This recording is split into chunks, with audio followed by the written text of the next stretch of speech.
All right, it is the first night of our database sprint. So hopefully you guys have all watched the pre-class videos. I mentioned this at the end of last sprint, but this sprint is a little more fast-paced, so those videos are going to be really important. And as you'll find tonight, if you didn't watch them, it's going to be a little fast-paced. So I want to start off with a review of some of the basics of database stuff that was covered in those videos. So to start, what is data persistence? This whole sprint is called adding data persistence, so let's define that term. Who can tell me what data persistence is?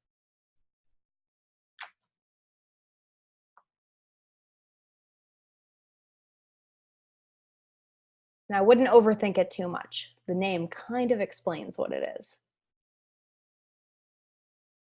Infrequently accessed data that is not likely to be modified. I love technical definitions that kind of make people's brains shut down and eyes go glossy.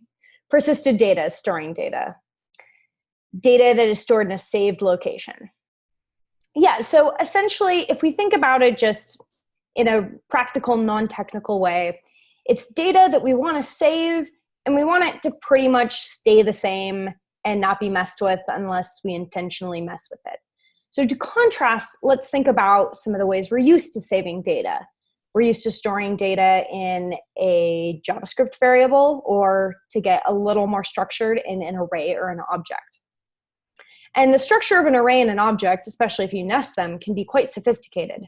The problem is that every time that piece of code runs, it's rewritten, right? Every time you define an array and then that code resets, it's gone. So JavaScript isn't really persistent. It's really good for temporarily storing things so that you can manipulate them, but it's not really a storage system. Now, you guys have probably also worked with the front end concept of storing something in local storage. That's a little more persistent because resetting your code won't overwrite what's stored in the browser. But if you clear your browser, or if you use a different browser or get on a different device, your data changes. So that's still not particularly persistent. A little better. But we want to think about true persistence. And that's exactly what a database is. It's going to be a place where once we put the data there, we know it's going to stay there unless we actually go out of our way to change it or remove it or update it. So databases are, of course, absolutely critical, because imagine if every time you logged into Facebook, you started as if you had just created a Facebook account. And replace any app with that. Data persistent is critical to how things work. So we will be exploring in this sprint how to essentially do what we've already been doing, but from scratch. So we've already been working with databases in the last sprint, but now we want to know what goes into building them. How do we build these database helpers? How do we actually create a database from scratch? How do we think about designing a database? So that's what will be covered in this sprint. And then we'll do in the next sprint some fun stuff with how do we actually secure things if we want to store passwords, for example. So let's talk a little bit more about databases. Relational databases are the type of database that we'll be working with in this in Lambda School. So who can tell me what a relational database is? What are some of its features? Why are they kind of nice? Why do we like working with them? Anything you have to say about relational databases, speak now.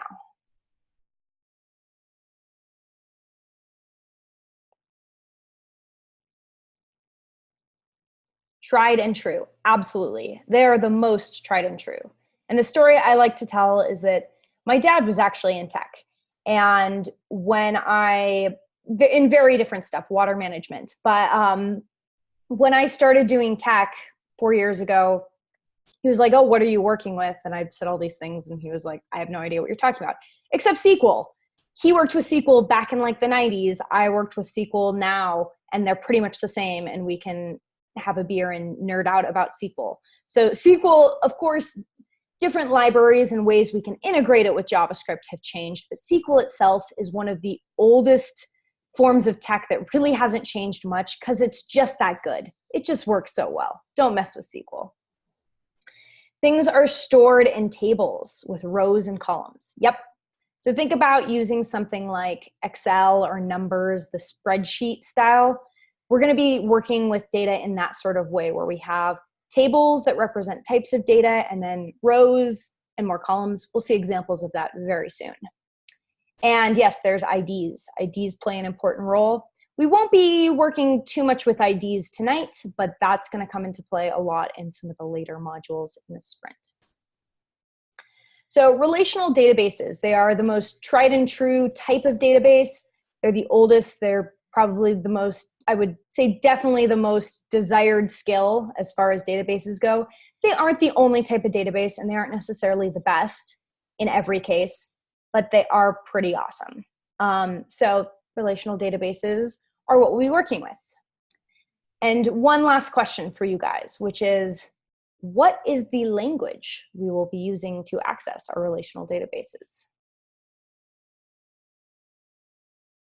SQL or SQL, structured query language. So we will be working with some basics of SQL tonight in just a moment. And one little note is that a query language is pretty different from a programming language. There are going to be keywords, there's syntax, there's semicolons, but versus a programming language like JavaScript or Java, Python, it's designed to do a whole array of different, no pun intended, a whole bunch of different diverse tasks. A query language is really specific. It's designed to do one thing, which is work with a database. So it's a little bit easier to get off the ground with a query language because it's simpler, but it's not going to be very similar to what you're used to working with if you've worked with JavaScript or other programming languages. But it's highly efficient. And if you're actually manipulating giant piles of data, as you most likely will have to do sooner or later, query language is the way to go because query languages are designed to filter and arrange giant piles of data really efficiently. All right, so that is the basics of what we're doing here. That's the basic theory of databases, relational databases. It'll all make a lot more sense once we jump in and start working with SQL, but does anyone have any questions before I share my screen and we jump into trying out some SQL?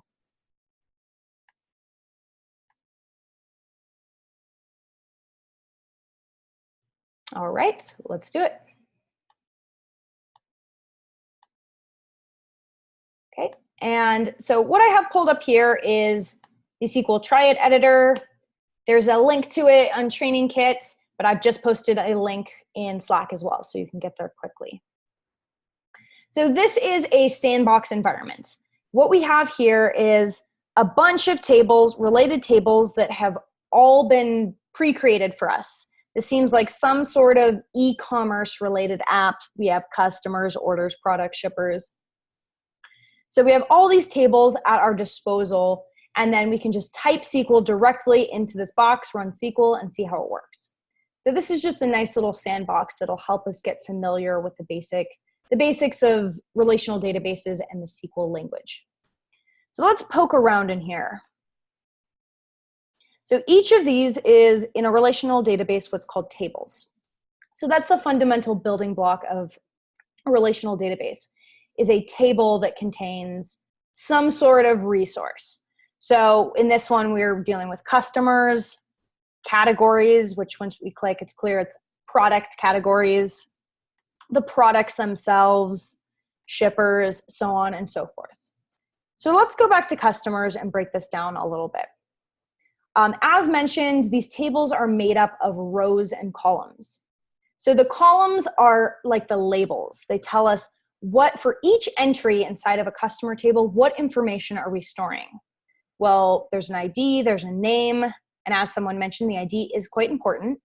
There's a name, a contact name, an address, so on and so forth. So then we see that for each record or entry, that information is filled in.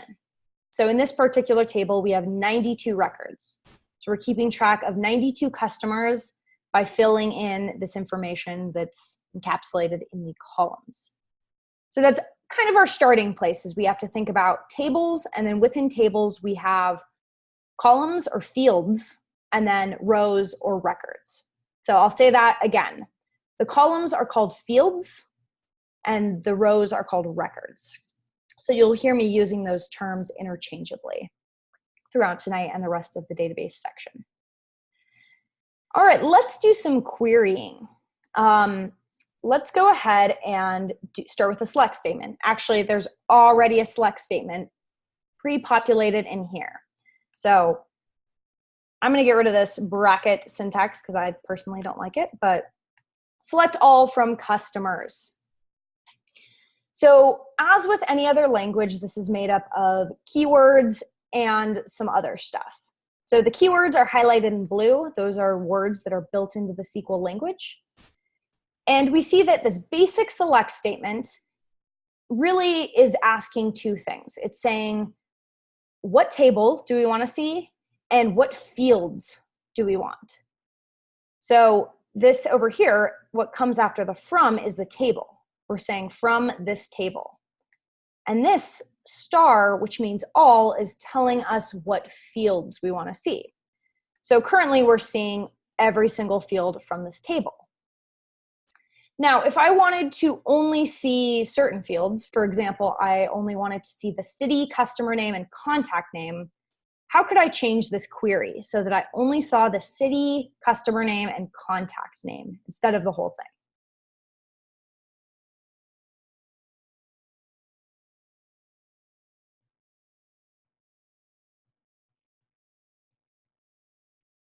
So we just replace the all star, the star that means all, with the actual rows we want to clarify. So we could say city, customer name, contact name. And in that way, if we're only interested in a certain set of data, we can simplify what appears from our query. So there we go. We can specify what fields we want to look at by changing what comes after the select. And yes, you can rearrange them however you want. And in fact, if we wanted to put these three first and then put everything else after, we can throw a star at the end of the list, which just says fill in the rest at the end. So yep, this is really good for readability by narrowing down what we're seeing and even rearranging. So this helps us narrow the fields, but in all cases here, we've been seeing all 92 records. And often we want to, someone's getting a syntax error. I probably want to see what you're actually putting in here to clarify. Missing the colon. One note about the colon. So the colon, we're used to the colon or the semicolon being kind of optional in JavaScript. Like we like the semicolon, but we know we can get away with not using it. It is not the same in SQL. So one thing I actually do not like about this online sandbox is if you leave off the semicolon, it doesn't care. But in the real world of SQL, the semicolon is really important. So I know you're used to there being a lot of wiggle room with that in JavaScript, but get in the habit of using the colon with SQL. This particular sandbox is loose, but in general, SQL is very strict about the semicolon. All right, so let's talk about filtering. In these queries we've seen so far, all 92 records pop up. And 92 records is actually a really small table. Usually we're used to working with thousands, if not hundreds of thousands of records. So we have to often filter this down. So what is one of the most common and simplest ways of filtering the records that appear when doing a select statement? What clause can we add on the end? A where statement, absolutely. So we might be only interested in customers from Berlin. That's easy enough. Another note about syntax is new lines are completely allowed and often encouraged because you can get these complex statements that could go on for a long time. So I've added a where clause at the end here, and we can see that there's actually only one record in here where the city is Berlin. I've just done city equals, and then in quotes, the name of the city.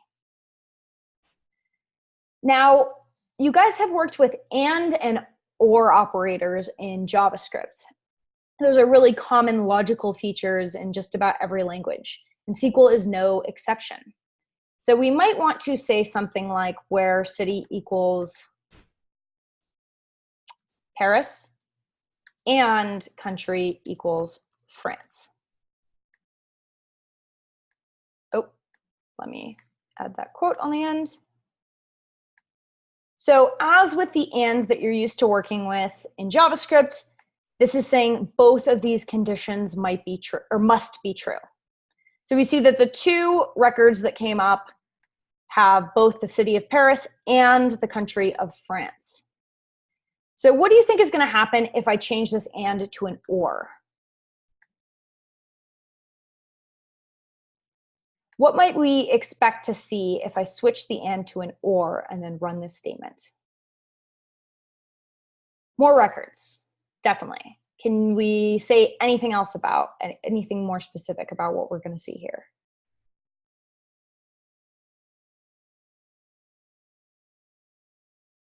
All other places in France, exactly. So in fact, we probably didn't even need the city equals Paris. It's kind of understood if the city is Paris that the country is France, but you still get the idea. So we've received every record where the city is Paris or the country is France. Now, if we change this instead to London, we see we have all the London entries and all the France entries, but no UK entries that are not London. Sounds like my mic went out for a minute. I'll roll back and re-say that again, which is just that the logical or in SQL works just like the logical or in JavaScript. So it's that if either of these conditions are true, the entry will come in. And you're absolutely right that we can keep chaining on ors and ands. We could say this and some other criteria. You can do it as much as you want. Another thing I want to mention is that we've just been working with the equal sign here, but any other comparison is going to work in SQL. We can do less than, greater than, and even some other more sophisticated stuff that we won't cover tonight. So any questions about what you guys have seen? Yep, I see someone's already mentioning wildcards, which we will not be covering wildcards tonight, but if you're curious, it's something you could always Google and play with later. All right, any questions about what we've seen so far with SQL? Do we have to use caps for keywords? No, we don't. It's convention to use caps, but not necessary. Works the same. And in fact, we don't have to use caps for column names or table names. That works fine. So caps are optional for everything except strings. So if I change this to London, it wouldn't match because it's looking for an exact match. But beyond that, the caps are optional in SQL.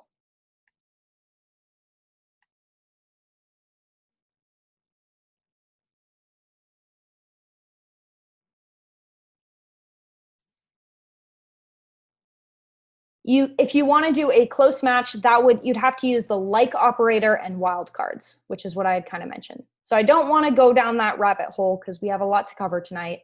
If you want, at the end of the lesson, you can ask about it and I can show you likes and wildcards. Otherwise, you can look that up on your own. But yes, there is a way to do it.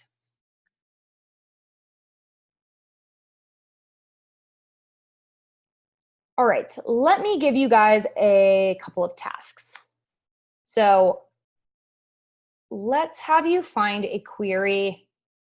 Okay, so get all products with a category ID of 2, and then find the name of the category with ID 2.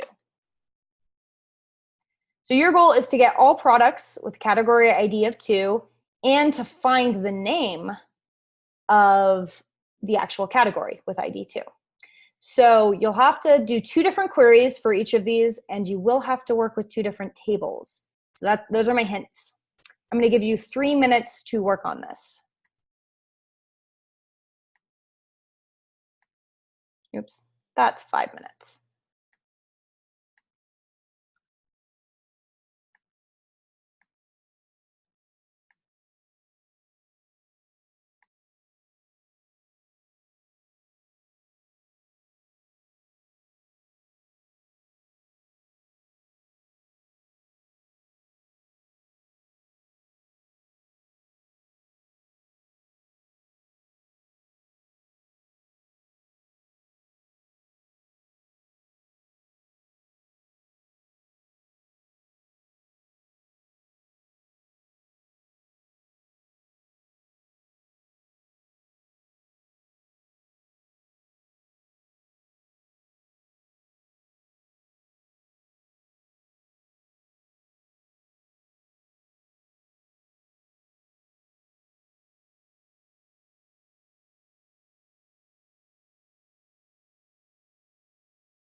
I've posted a poll in Slack, so let me know how you're doing on this challenge.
All right, it looks like just about everyone is done with this.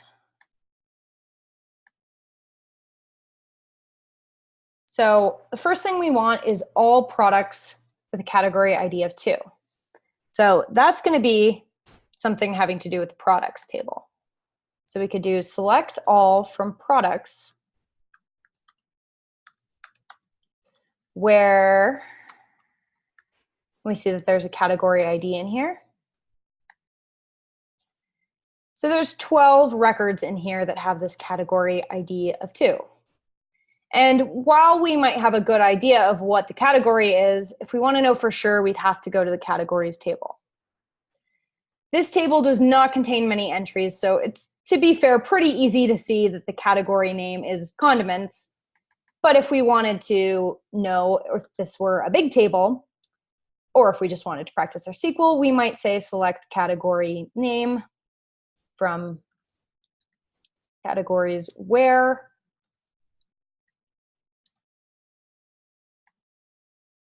and we see it's condiments. So one little thing you might have noticed from this you-do is that both of these tables have this category ID that's kind of shared in some way, but exists in 2 tables. Now we will spend a lot of time talking about what that is, how it works, why it's important. Some of you guys were perhaps already trying to do a join statement. We will not cover that until next week, but know that the way in which these tables are linked is actually a really critical part of what makes relational databases so powerful. And we're going to spend both lessons next week exploring this. All right. Let me show you a couple other things we can do with select statements. I'm going to go to the products table. So oftentimes we're less interested in filtering and more interested in ordering, which we can do with an order by clause. So if we wanted to, for example, order our products by price, we can just add this order by statement and then whatever field we want to order it by. The default is ascending, which is to say that we start with the lowest price and it increases. We could always write that in directly, though it just does the same thing. But we can also more commonly write in descending in order to flip the order. So that's a really common clause that we might have. I want to give you guys a chance to practice that. So let's have you list all products that cost more than 50 and in descending order. So I'll give you guys a couple minutes to do that. Keep me posted on your progress in Slack. I'll put up a poll. So I want to see all products in here that cost more than 50, and I want to see them in descending order, so highest to lowest.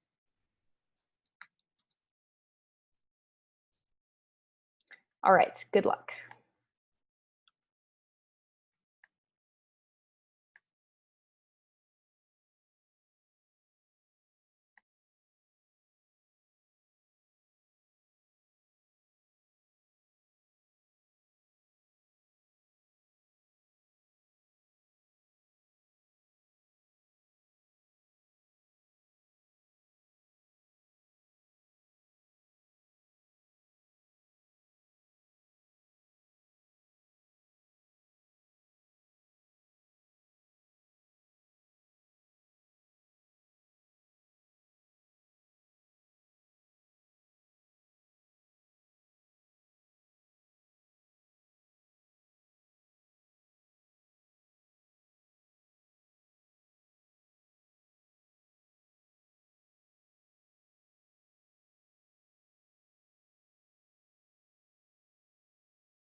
For those of you still working on this, make sure to vote in Slack, or else we might move on early.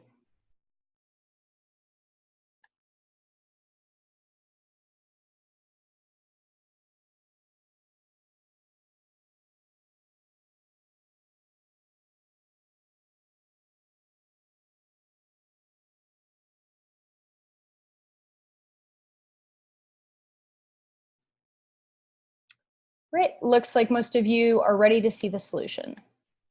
So let's do that. Now, as I'm sure you noticed, this requires you to combine two different things we've worked with. We need both a where statement and an order by. So we'll start with select all from products, and the where should come next. And there was no way that you could have known this unless you already knew this, but if you tried it the other way, you probably figured out it didn't work and then swapped them.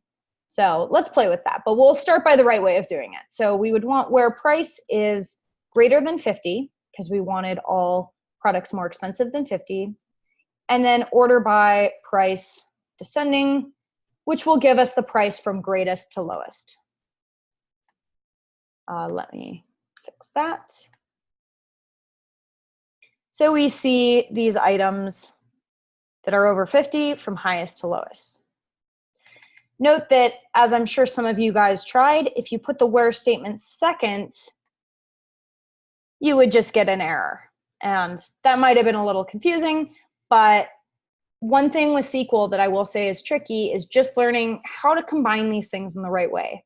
And it takes a little trial and error, takes practice, but you can always use Google to find an example of stuff as well. So if you were stuck on this, I would have probably recommended searching order by and where statement in SQL, and I bet you would have found an example. So let's put this back. This statement gave us the top 7 records in terms of price. And that's a pretty common thing we want is to see what's the top 10 records by price, or what's the top whatever by this. So what you'll often see is an order by listed with something called a limit statement. A limit statement is just a really easy way to limit how many records appear. So if we wanted to see, say, the top 5, we could add limit 5 at the end. As you might imagine, that's just saying limit the results to 5, and it'll list the first 5. So limits are often used with order bys for kind of this top whatever. If you just used a limit by with a regular select statement, you'd get the first 5 based on ID. So limit's another nice little thing that we like to work with selects. So selecting is a really big part of what we do in SQL, and selects can get quite sophisticated, as we'll start to see when we work with join statements next week. But this is kind of a crash course in selects and a basic look at what we can do with querying our database. So we're about to move into actually inserting, modifying, and deleting data, but before we do that, I want to give you guys a sec to catch your breath and ask any questions about what we've seen so far.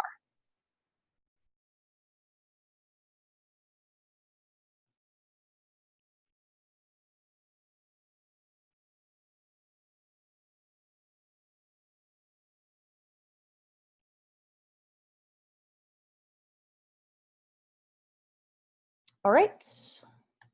Wait, someone's typing? A couple people typing? All right, if something isn't working for you, make sure that you're posting into Slack either your code or an error message or something a little more specific so that we can help you figure out what went wrong.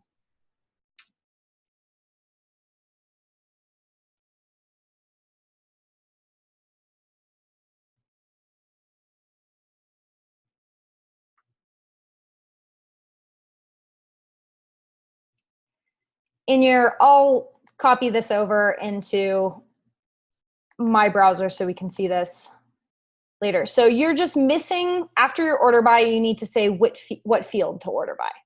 So, and that needs to be price. So it's not going to automatically order by the field that you mentioned in your where statement. You have to explicitly state it down here, and then that should work.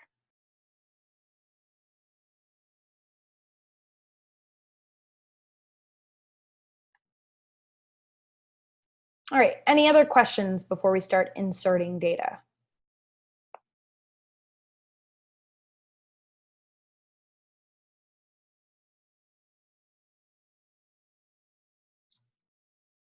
Okay, let's create a new customer. So inserting is actually quite a bit, inserting, modifying, and deleting tends to be a bit more simple than selecting because they're kind of more straightforward operations. With selecting, you can do all sorts of fancy stuff. And there's a little bit of that here, but it's mostly the same every time.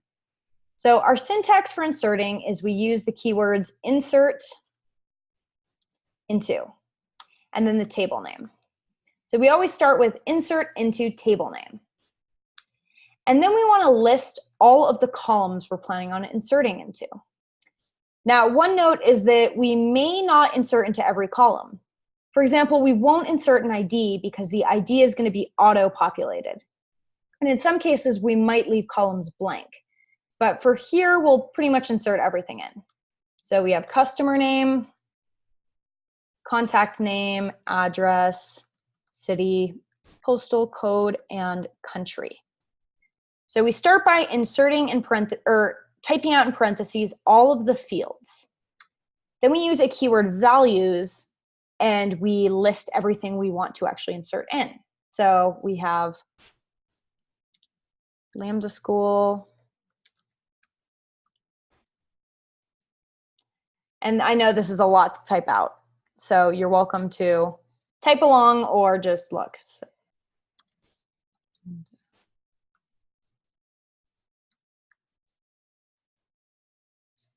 city, postal code,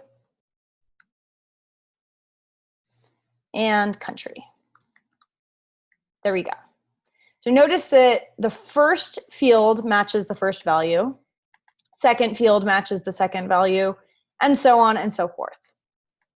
So it's pretty simple. The biggest thing is you have to make sure that this field lines up with this value. And as with everything else in coding in general, don't worry about memorizing the syntax from the get-go. The biggest thing you should be taking away here is the basic idea of how this works. You can always search for the syntax and find examples. You'll waste a lot of unnecessary time and energy and brain power trying to memorize this from the get-go. Just refer to examples online and you'll memorize it really quickly on your own. So that is an insert into statement. If we wanted to make sure this was successfully inserted, what query might we use to double check that Lambda School has successfully gotten into our database table?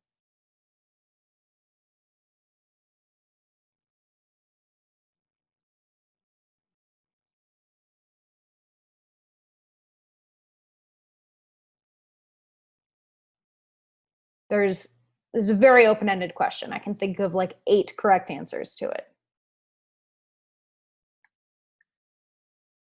So we could select everything from customers, but let's make life a little easier for us. And I like this where customer name equals Lambda School. And there it is, successfully inserted. We could also, perfectly valid answer, we could also click customers and scroll down to the bottom. One more thing we might do, oh, I think I have some random thing I inserted in the past down here. One other thing we might do, since we know that the ID is going to be last, is we could say select all from customers, order by customer ID descending. And now Lambda School appears at the top. So lots of different ways to tackle this. All right, I am going to give you guys a chance to do your own insert. And notice that my insert example is not up here, so you might have to do a Google search to find an example of an insert statement, or you could probably find one in Training Kit. So your job is to insert a new shipper in here. So I'll give you 3 minutes. Insert a new shipper. And let me know in Slack once you guys are done.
If you're still working on this, take a minute to vote in Slack, or else we might stop early.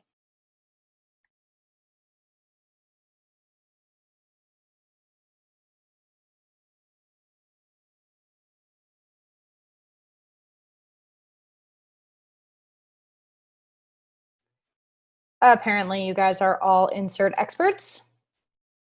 So we could just do, this table's easier because there's not too many fields. So we could do insert into shippers.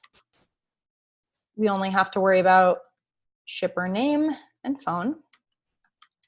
And then you could come up with whatever you wanted. So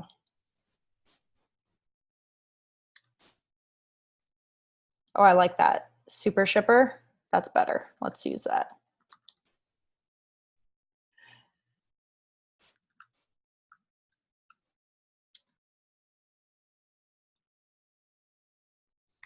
Okay, that's,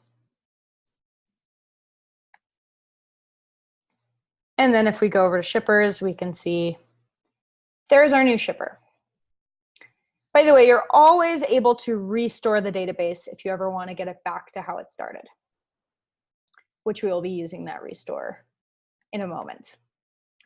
So the next thing I want to show you is modifying data. We'll be doing modifying and deleting. So the whole idea with data persistence, right, is that once it's in this database, we know that our entry is safe. It's not going to be altered unless we actually go out of our way to alter it. And in the real world of databases, there are things like permissions, so that only certain people can do operations like updating and deleting. There's a lot of protection in place that actually prevents you from going in and just arbitrarily deleting or changing records. But in the sandbox and for what we'll be doing in this whole sprint, we're not too worried about permissions. But just be aware that that's part of the real landscape of databases. So since we're free to modify, let's go back to customers and modify that. We want to modify our entry for Lambda School, right? Maybe we want to move Lambda School to Silicon Valley from Provo. All right, so we might say update customers. So we start off with keyword update followed by table name, and then set, and we can set different things. So we might say set city to Silicon Valley. Note that we can update multiple fields. If we wanted to change the postal code to, we could say postal code to. Anyone know a San Francisco postal code offhand? I could make one up, but if anyone knows a real one, speak now. I guess I could Google it.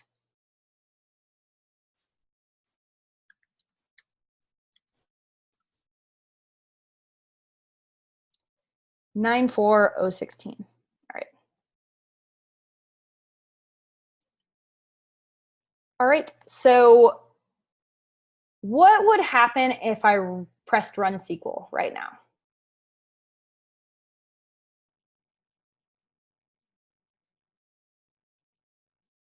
It wouldn't be an error. We wouldn't get an error message, but something would go wrong. We would change all of the customer records. So this is why permissions are important, because an update statement like this is very dangerous because we're just saying update customers. In other words, update every single record in customers. Not usually what we want to do. So where statements are definitely important here. We want to specifically update the one where the customer name is equal to Lambda School. Now using this, we can update a single record like we're doing now, or we could update a set of records that match a criteria. So there we go, rows affected 1. That's good, that's what we want. So we see that both of those have been updated. So the last thing we want to do is delete a record. And deleting is very easy to do, and yes, actually good comment, which is generally you would want to update or delete by an ID because IDs are just kind of designed for that sort of thing. All right, but let's do a delete. So delete from customers. So one of the simplest statements we can make, but dangerous for the same reason. If we run this, rows affected 93. We have just cleared out our entire customer table. Not good. Now, fortunately, this is a sandbox, so we can restore our database and our customers. We've lost our shipper and we've lost our entry, but most of this is back. So who do we want to pick on? Which customer do you think? ID 39. Yeah, Kunlich Essen seems like trouble. Let's delete him. And we will use the ID 39 to do so. So delete from customers where customer ID equals 39. Rows affected 1, that's good. And we can see that that customer is now gone. So yeah, it is a little frighteningly easy to delete everything from a database table, but that's why we back up tables and why we set permissions for deleting. And you guys won't be able to do too much damage, especially in this environment. But let's give you guys a chance to practice this. So I want you to delete, I'm going to pick on the UK. I want you to delete all customers from the UK.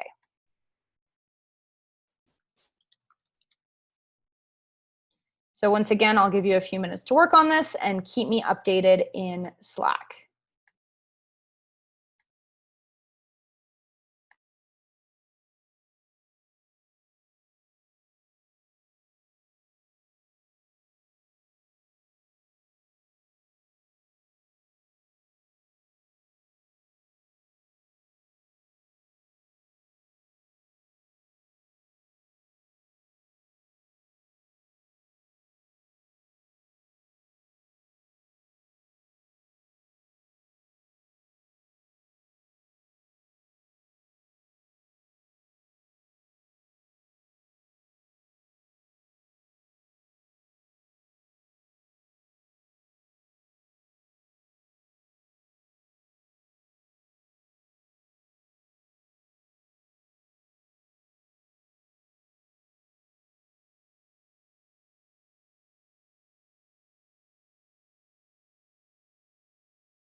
Okay, this one's pretty straightforward.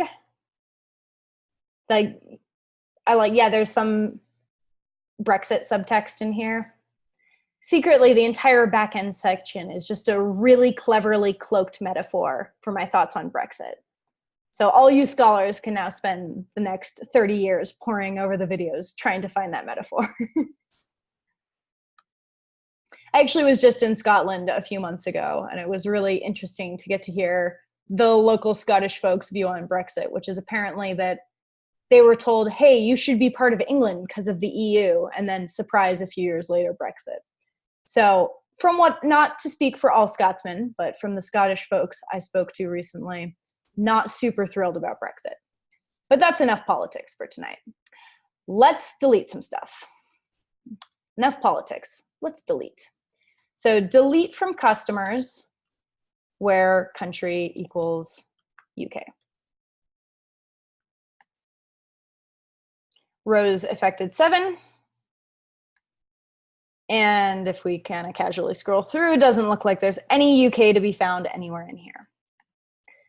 And then let's restore our database. So that is everything I have for you in terms of raw SQL. So the second half of tonight is going to be all about how we actually might write some of these SQL-ish queries, but using JavaScript instead.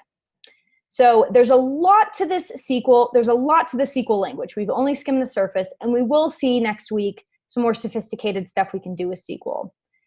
But from what you've seen so far, any questions about anything we've worked with in the SQL language before we take a break?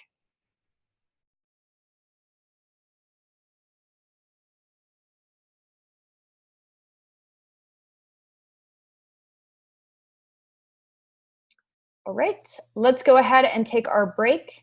After the break, we will be working with the guided project. So make sure you get that pulled down and ready to go if you haven't already. I will see you guys in 5 minutes.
Welcome back.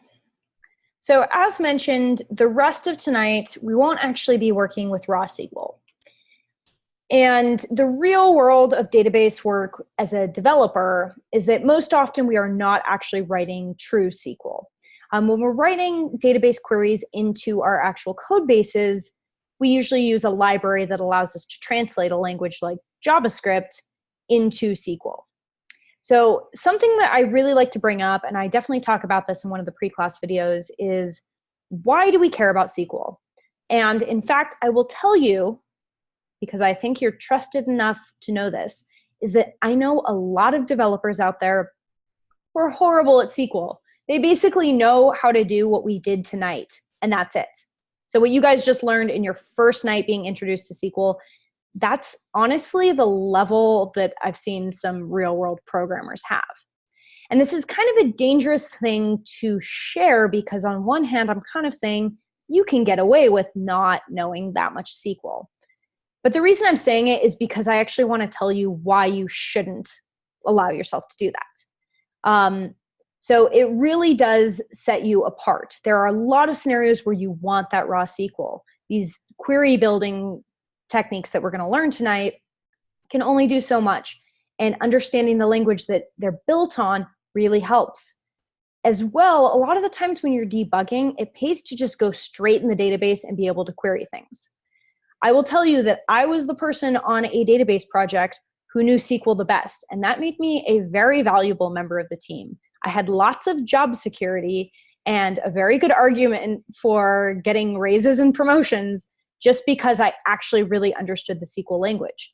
So particularly if you find this kind of thing fun and interesting, go the extra mile. Spend time working on this. Really hone your SQL skills. It will get you ahead. And all the database guys will love you because you're the person who actually speaks their language.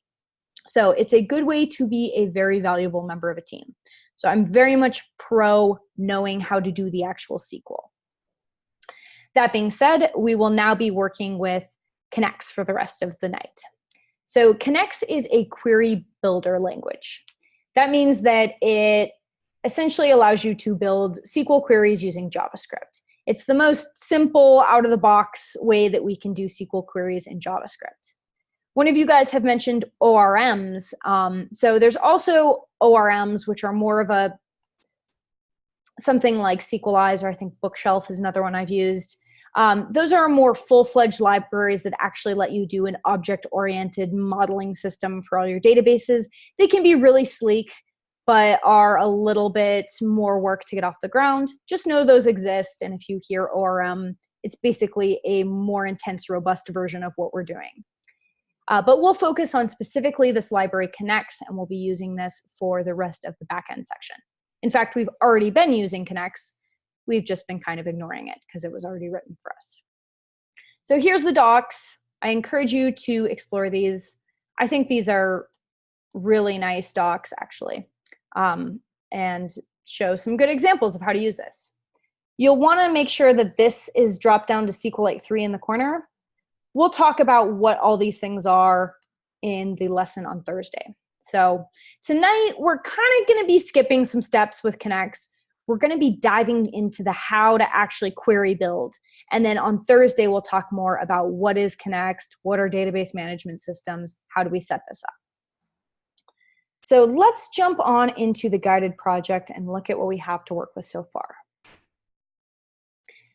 So we have, of course, our index.js, our server.js, which gives us a root endpoint and sets up this post router. And then here in post router, we have a few shells for endpoints for CRUD operations on this posts resource. So I'll ask you guys this. Based on what you know about databases and relational databases, can you guess what table exists in this database that we'll be working with? The database itself is already created and set up for us, but can you guys guess what table we might be working with? You're going to kind of have to infer some stuff here. We know that this router is some sort of API/posts. Yeah, posts. So we've talked about, in terms of setting up an API, thinking about this RESTful architecture and thinking about everything as a resource with these CRUD operations around them. One of the ways we like to think that way is because it maps really nicely to what's in the database. For every resource that we're doing CRUD operations on, we can expect there to be a database or a database table that matches that. So yep, there is a post table in this database that we are going to be working with. And let me refresh myself. Pay no attention to what we're doing here. This table has 3 fields: an ID, title, and contents. Don't worry about this migration file. We will talk about how this works on Thursday. All right, so we have to write these CRUD operations. Now, in the past, what we've had is some sort of database access helper file, right? That gives us a find method, a find by ID. We don't have any of that today. So we have to actually write all the database logic straight in here. And we'll do that using connects. So this thing called DB up here is our connects library configured. So in this file, we've configured connects. Once again, we'll talk about how to do that on Thursday. So right now, it's just kind of a magic black box. So we have this DB object that will allow us to do query building using connects. So within this GET request here, not only will we be doing the regular sending a response, handling error stuff, but we also have to actually write a connects version of a query.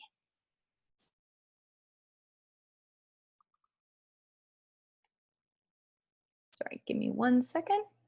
All right, so let's jump on in and write our GET request. So let's talk about, actually, I'm going to go over to connects for a second. So all of the things that we've learned how to do in SQL, plus a bunch of other stuff, are covered in connects. So the first thing we probably want is a select, right? Let's use some of the knowledge we have. So the get / is going to be a get all endpoint. We want to see all of the posts in our database. So what SQL query, just in raw SQL, what SQL query would we want to use on the database to facilitate this endpoint? Yep, a select all from posts. So that's what we would want. Now, how we do that in connects is we can check the docs, and there's actually a bunch of different ways to do this. There are some examples of how to select up here. I'll show you a really easy way to do it. So all we have to do is, using this DB object, that's it. This is the connects shorthand for select all. So if we just pass in the table name to this DB object, we're doing a select all statement. We can also do something that looks a little more like SQL and do db.select all from posts.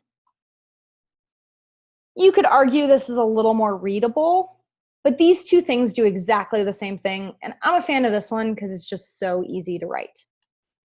So there's 2 different ways that we can do a select statement. Yep, if any of you guys were poking around these database helper functions that we've been working with for the last sprint, this is all going to start to make a lot more sense now. So all of these connects things are asynchronous functions. Can anyone venture a guess why all selects, or not all selects, but just all connect statements are asynchronous?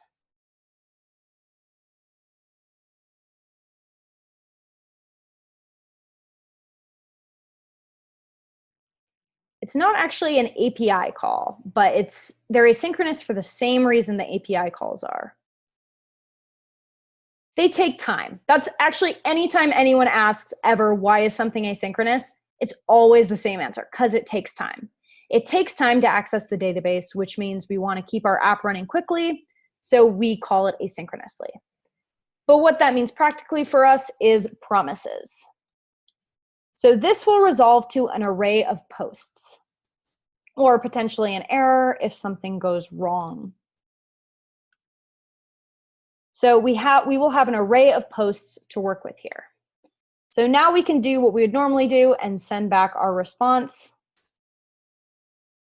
or handle our error.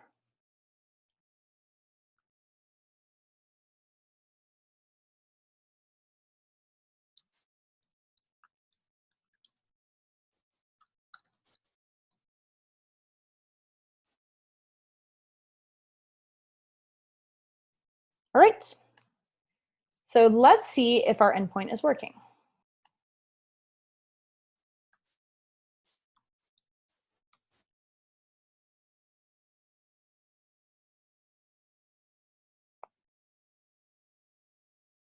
Uh-oh, something's wrong. Oh, I think I forgot to install. Let me check something. Actually, this is worth talking about anyways. I thought I already installed, so let me make sure we have everything. Ah, not good. Okay, so let's add a couple dependencies in here. There are two dependencies that we are going to need. The first is connects, pretty obviously. So npm install connects. The second one is something called SQLite 3. So you will need both of these libraries to get connects to work. What SQLite 3 is and why we need it will be discussed on Thursday. But for now, just know you will need both libraries.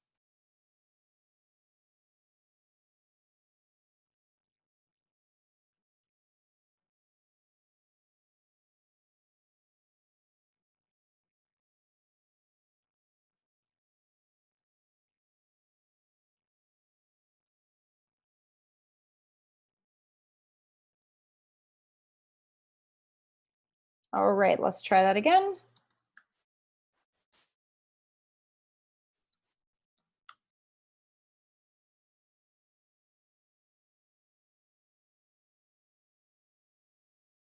And we'll use Postman to hit. Come on, Postman.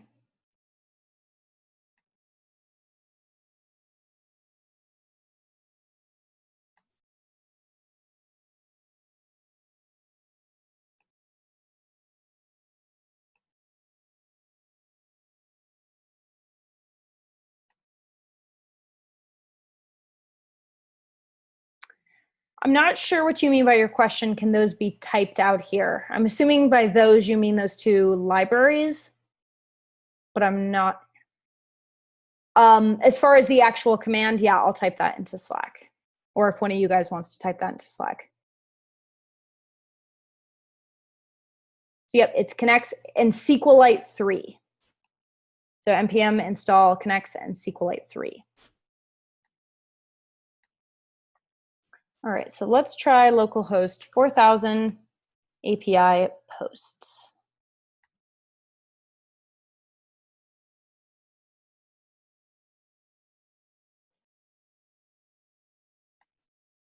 And we have some Zen wisdom up here. So yep, we have a master list of all of the posts in our database. Any disadvantages for writing it as a try catch? No, I'm biased here, but I prefer async await. But we're trying to standardize how we all do it, and we decided on promises. I personally prefer async await, but you didn't hear it from me.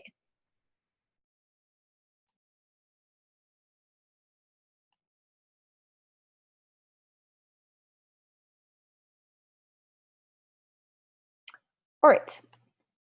So our next endpoint is, of course, get by ID. Now, I'm going to set you guys loose on this one. And this might be kind of like, whoa, what do we do? But just remember, you know how to write an endpoint to get a specific resource by ID with the help of a database helper. You know how to write the SQL statement that would allow you to get a specific entry, and you have access to the connects docs, which will tell you how to translate that connect statement or that SQL statement into connects. So I'm going to give you guys 5 minutes to write this get by ID endpoint.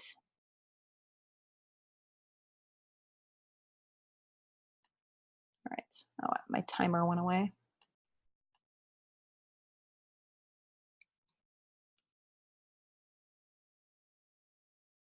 And I'll post a poll in Slack in a minute here so you guys can let me know how you're.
If you're still working on this one, make sure you vote in Slack.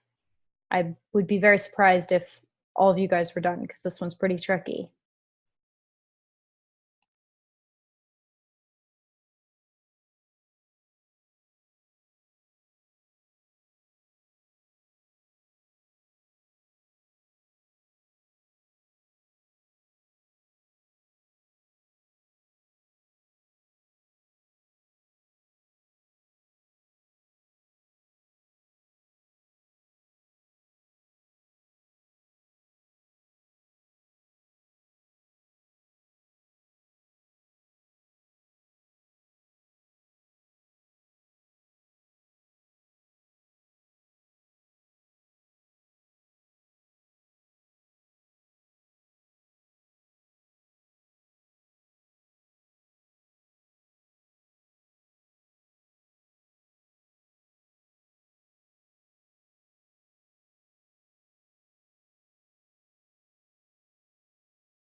All right, I'm gonna give you guys 1 more minute to work on this.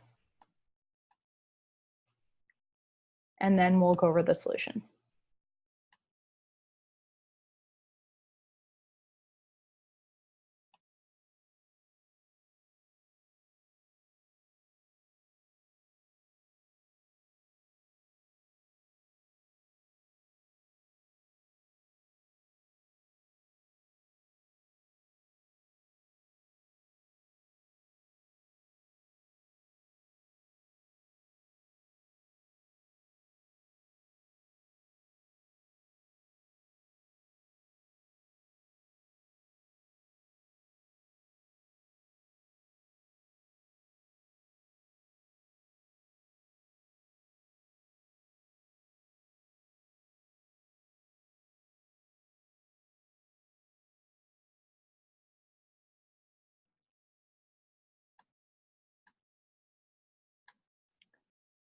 Okay, let's do this.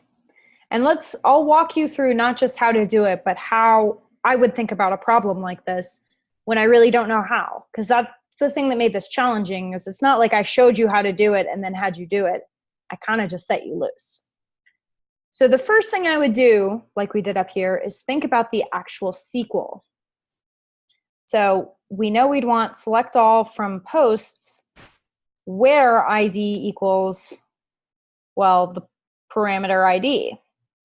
And this is already giving us some insight into why we like to use something like a query builder instead of raw SQL. We can't hard code in what ID we're selecting because it's going to change depending on this parameter. But Connects makes that really easy. So I know that I'm going to start out with the thing that we always do when we have an ID, which is pulling it from the parameters. Oops. So I pulled out the ID, and now I need to know how to actually make the select statement. So I know it probably is something like this, but we need a where. So let's jump on over in the docs and look at what the where looks like in Connects. And there's a whole bunch of wheres, but we just need the basic one. So we can see that there's a few different ways to do this. We can do .where and pass in an object, or we could do .where and then pass in 2 different values. Either way works exactly the same. Now, one thing we also want to know about where is what it's going to resolve to. And I don't think that the docs are very clear about that. So we're going to have to answer that question in a minute, but let's start out with our where statement. So I could do where ID and pass in an object. That's usually what I prefer to do. Or we could pass in ID equals ID. Either one works. Let's stick with the object. So this is a select statement with a where. And we still don't know, well, some of you have figured it out, but we still don't know what this resolves to. And we might be thinking, okay, it resolves to a single post, obviously. But we shouldn't make assumptions about that. If we can't find a good indication of what it resolves to, before we get too far, we might just want to do a console log. So that's probably the next thing I would do, is just check and make sure that this is actually a post as I think it is. Now this endpoint is going to not resolve, but it'll tell us what we need to know when we hit it. So this will time out here. But if I pull open the terminal, I can see that actually it was, as one of you has said, it doesn't resolve to a single post. It resolves to an array. So, okay, this is an array of posts. So that tells me that I might want to pull the post out. So I'll just do. Now we know that this is going to be undefined if the ID doesn't exist, because it'll be an empty array. Well, maybe you don't know that, but I'll tell you that. We could figure it out by trial and error, but this one I'll tell you. If this ID is invalid, it's going to send us back an empty array, which would make this undefined. So now we can do what we're used to doing, which is checking if there's a post else, and the rest of this should be familiar to you. So same old, just send back the post if it exists. Otherwise, a 404.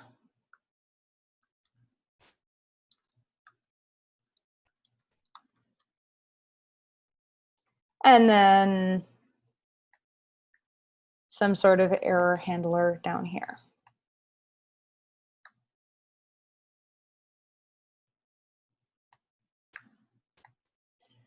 So in that way, we can use what we already know about SQL, plus what we already know about endpoints, plus the docs, plus a little bit of console logging to figure out how to create this endpoint completely from scratch. So the final step is always to test it. And we're getting back. Let's try it with an invalid ID. Looks good. All right, questions so far?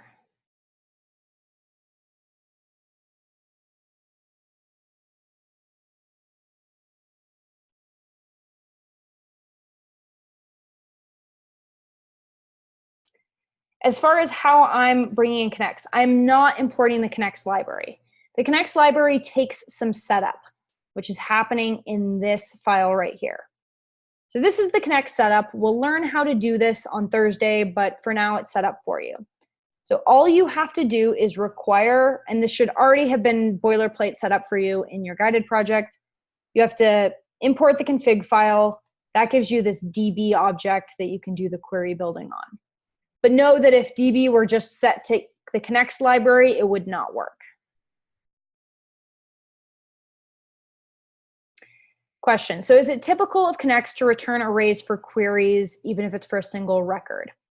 Well, it depends on what the query is. And we'll see next week a way that we can return a single record just with connects.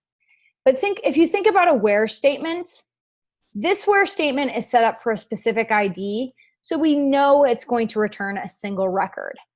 But we could have said, you know, if we think about something like that customers table, we could do where country equals UK. So a where statement doesn't necessarily return one thing.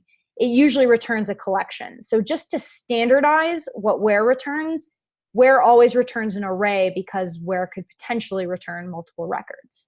It's just that this specific one we know could only return one because we're looking at IDs which are unique.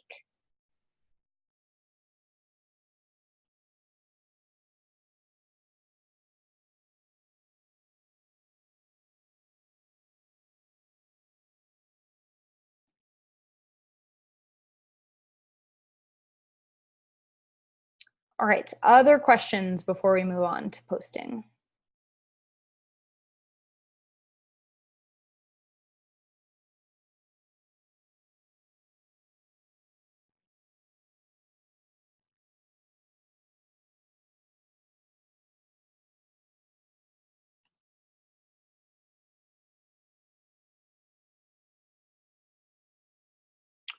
Okay, so let's start again with thinking about the SQL statement we want to post. What type of SQL statement would we want in order to perform a post operation? Insert. So this is another one where we are very lucky that we're working with a query builder instead of raw SQL, because essentially what we want is insert into posts, and then all of the keys from rec.body, values, all of the values from rec.body, because rec.body is an object. And all the keys are going to represent the fields, and then all the values are going to represent the values for the record.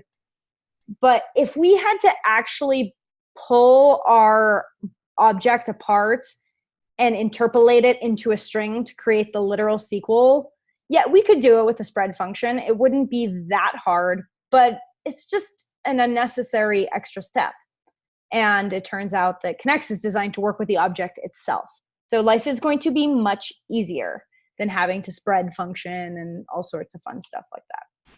So all we have to do, well, first we want our post data from rec.body. And then all we have to do is db posts dot insert, and insert accepts an object. So instead of having to think about some fancy logic to create the SQL statement, we can just pass this object straight in, and that logic will be taken care of for us. So then we do our then and catch. I'll just take care of this catch real quick.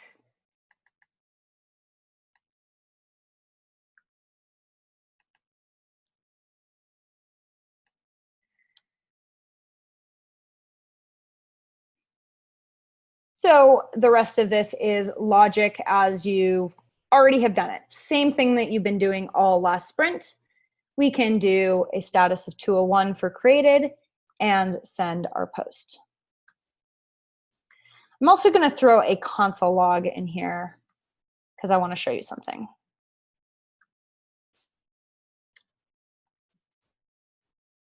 All right. So let's go over to Postman. Now, I mentioned that the shape of these posts are titles and contents, which we've kind of seen just from GET requests. So if we look at this, we see title, contents. There are also timestamps, but we don't have to worry about those. Those will be auto-generated. So if we want to post,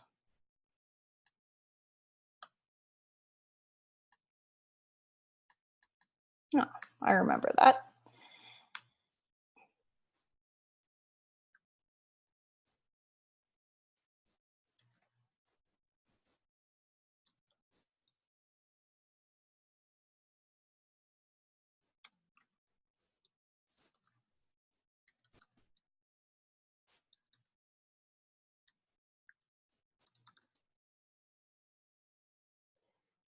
All right, so here we go. But what if I put in something else, like user? So let's try out an invalid post. So this object that's going to be passed into this insert function has a couple good fields, but then there's this user business, which we happen to know does not exist in the database as a field. So if we try this out, we get the generic failed to insert post. But if we actually look at the error that SQL provides, it says table post has no column named user. So this error in here is a little more useful than the generic one. And it tells us something important, which is that this insert function will not accept any old object. It actually has to, the keys in the object have to actually match the fields in the database table. So that's nice because it's preventing us from inserting bad data, and it's fielding out strange things coming in from our client. Now, this is a reason we might want to actually have additional logic in here that checks to see what's coming in from rec.body, or at the very least, maybe we want to send the error message back down here in the catch. We won't worry about that, but I did want to point out to you that insert will not work if we have invalid fields in our object. So let's get rid of that bad field and try again.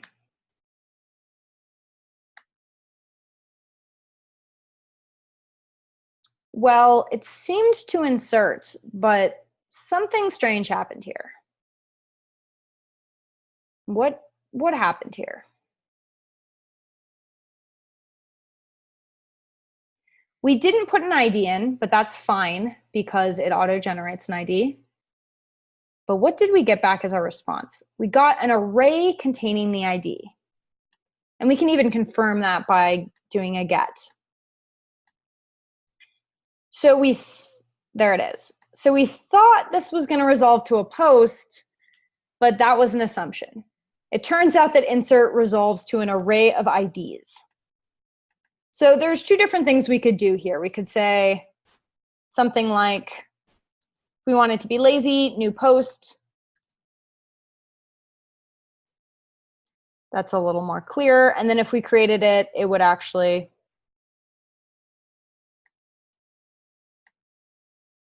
let me, oops.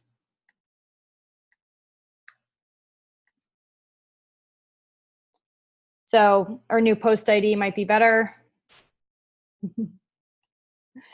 Or if we wanted to get more sophisticated, we could actually do another query and we could select from posts where IDs equals this ID and actually send back the full post. I'm not going to worry about that, but just be aware that we could do that if we wanted. That's better. So the big takeaway here is that, first of all, don't assume that these things will resolve to what you want or hope they resolve to, because they might not.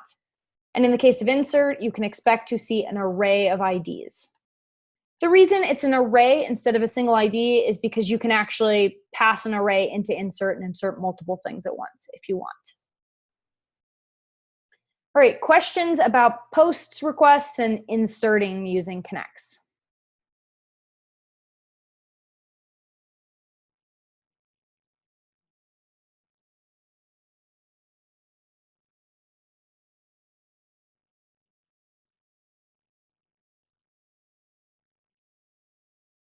All right, let's do a put.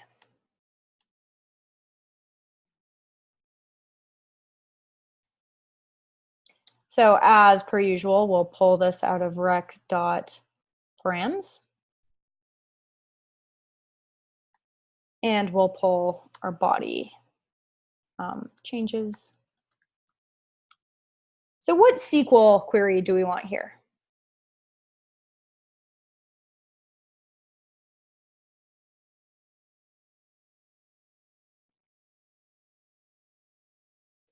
Actually, I'm going to pause this for a second because I want to answer one last question about this. So let me pull this query up here.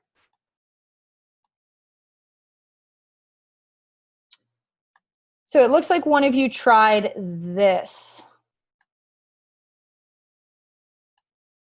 with a return.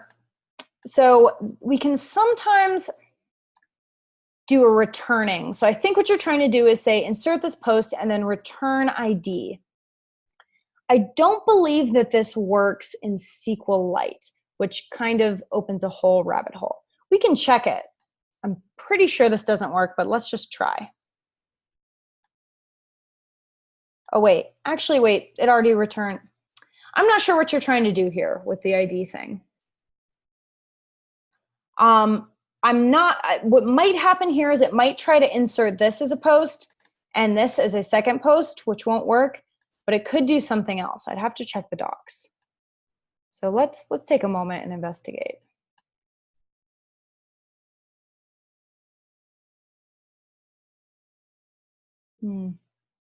Not seeing anything. Well, I don't want to spend too much time on what this would do. If you're curious, you guys are welcome to play with it yourselves later. But generally what we want is to insert a single post or potentially an array containing multiple items. So let's go back down to put. As a couple of you guys have mentioned, we want an update statement. So we would do update posts set, and then once again, this would be kind of weird if we had to pull this, if we had to actually create this string, because it would be something like changes.key equals changes.value, comma, changes.another key equals. So for every key on this changes object, we'd need that key equals the value, that key equals the value. We could create that if we needed to, but as you might imagine, we can do it an easier way here. And then of course, a where ID equals ID. So that's the gist of the SQL, but it's going to be way easier to do with connects. So all we have to do is db posts where update changes. So from the get-go, who can tell me what makes this different than the SQL version of this statement?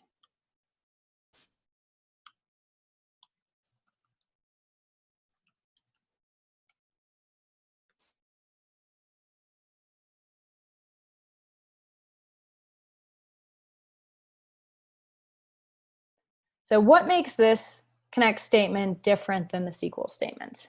There's kind of one glaring thing I'm trying to get at that's different. Apart from the fact that we're using an object, which we don't have objects in SQL. The where isn't last, the order is switched. And without getting too much in the nitty-gritty, the reason for that is that the way JavaScript has to execute in order, this has to execute before that executes, which means that the update would go into play before the where even hit. Whereas SQL actually executes in a different order than how it's written. So there's a little reason why for that, but just make sure that you have your where statement first, or else things will not work properly. And I will just tell you that this one resolves to a count. It will tell you a count of how many update records have been updated. So we can then go ahead and finish the endpoint as usual. So if count. So if there's a count, we know the ID is valid, and we can say res dot JSON and send back. We do like sending back the actual record that's been updated, which we could do with another connect statement, but we'll just send back the count for now. Otherwise, we could do a 404 and send back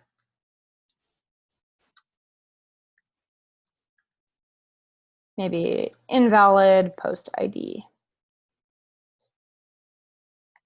Otherwise, we will fail to update post. All right, so should look very familiar. The biggest takeaway here is that we need a where statement and an update. The where comes first. The update will take an object. And as with the insert, if this object has something weird, a key that's not actually in the database, it will crash. So let's try it out. So we can do put post with ID 14, maybe update the contents to connects is pretty great. So we see that one entry has been updated. And then we can, if we want to make sure it worked, always do a get request.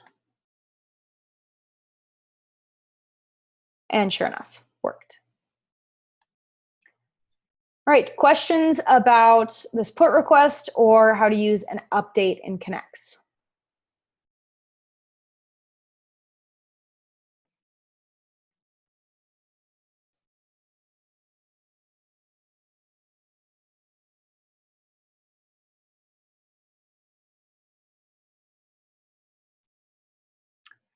Okay, I have a final task for you guys, which is to write this delete endpoint. You will have to check the docs to see I will give you a hint that there is a del/delete method. You will need to use it. So I'll give you 5 minutes. Go ahead and write this delete endpoint.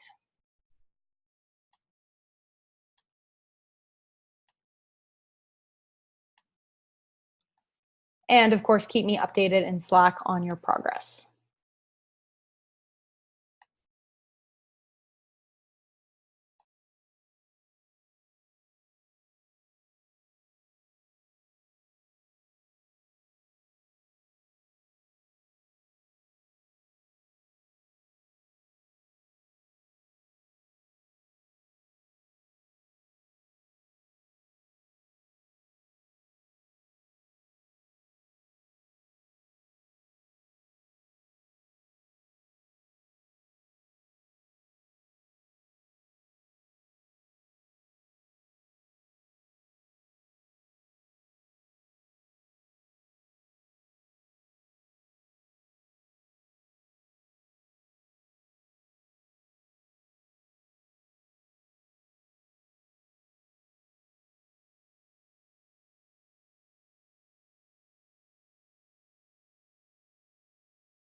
I know there's more than 5 of you out there. Please vote in Slack.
All right, I think everyone's just about there.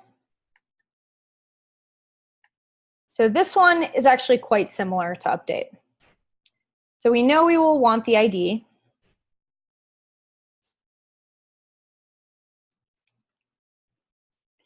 And then if we think about the actual SQL statement, it's going to be delete from posts. Always want the where ID equals ID. So checking the docs, we see that there is this del/delete. They do exactly the same thing. It's really easy to use. You just do a where and then follow the delete. So just like the update, the where has to come first. So DB posts, where ID, and then we can do del. This one also resolves to a count.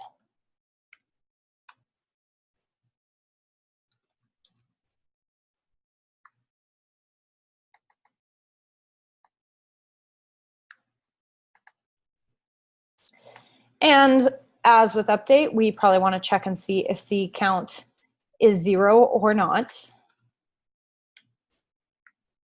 Oops. I'll even steal this from up there. If the count is invalid, we can say invalid post ID. Otherwise,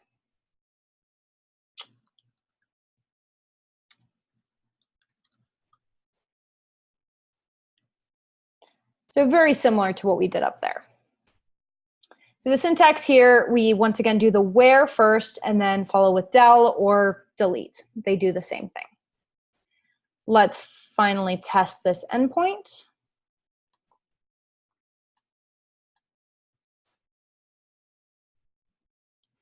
Looks good so far. And if we confirm it with a GET request, we see invalid post ID. So it's been removed. Well, you guys have just seen how to write all of your CRUD operations from scratch. Well, you had a little help from Connects, but without database helper methods. So all the database logic has now been handwritten by you guys. So that took a bit of work, right? We had to actually do some theory, some foundations, look at what the SQL language is, how it works, how to write these queries raw, and then that all led up to being able to write them using this query builder. So let's go ahead and take a look at the homework for tonight, and then I will open the floor to any questions. So your challenge tonight is essentially going to be in 2 parts. the part where you practice actually writing SQL and the part where you practice writing connects. So the first step is we have these, I think, 6 queries you have to write. And you'll be using that same try it editor we used in the lesson tonight. So you'll come up with a query to complete all of these requirements. And there's just this queries.md file. So you'll just write those into there so we can check for completion. So the first step is practicing your SQL. The second point is to write this accounts API. So we have this accounts resource. Here's the schema. And you just have to fill in the blanks like we did today. So if you go into here, you can see that, I think, yep, that's all we got. So there's no router or anything. It's up to you to figure out if you want to write them right into server.js or if you want to create an accounts router. You will have access to this DB object just like we did. So import this DB object from data.config and you can start writing connects. You don't have to worry about configuring connects. And there's some interesting stretch problems if you want to work with those as well. So that's the assignment for tonight. Any questions on that or questions on anything that we've covered in this lesson?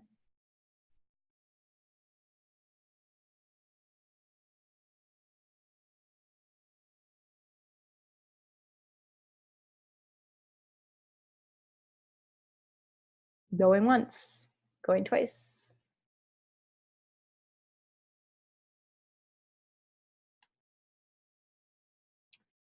Well, good luck with this. This is my personal favorite sprint, not only because I wrote it, but because I just love databases. So I hope you guys really enjoy this.